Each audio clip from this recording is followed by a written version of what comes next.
গণভোটের রায় বাস্তবায়ন না করে জনগণের রায়কে বৃত্তাঙ্গুল দেখিয়ে এই সরকার সমগ্র বাংলাদেশের জনগণকে বোকা বানানোর চেষ্টা করেছে।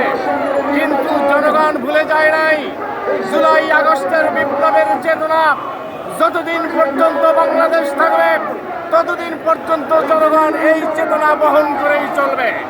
সুতরাং এই সরকারকে বুঝে নিতে হবে, কোন প্রতিবেশী দেশের ষড়যন্ত্রে পা দিয়ে বাংলাদেশের মানুষের সাথে তাদের মতামতের সাথে বিশ্বাসঘাতকতা এবং বেইমানি করে তার পরিণতি কি হতে পারে অতি শীঘ্রই তা বুঝতে তারা সক্ষম হবে।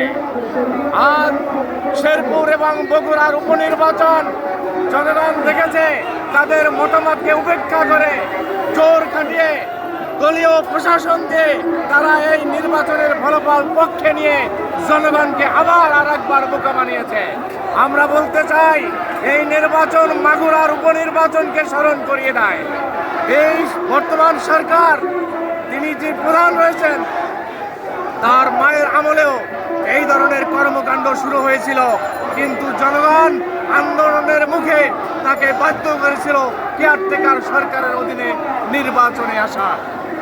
আমি বলতে চাই, জনগণের রায়কে উপেক্ষা করে এবং বিশ্ব মানবাধিকারকে উপেক্ষা করে আপনারা যদি এভাবে দেশ চালানোর চেষ্টা করেন তাহলে মনে রাখতে হবে বিগত ফেসিবাদের যে পরিণত হয়েছে আপনাদের পরিণতি অপেক্ষা করছে, সেদিকেই যাচ্ছে।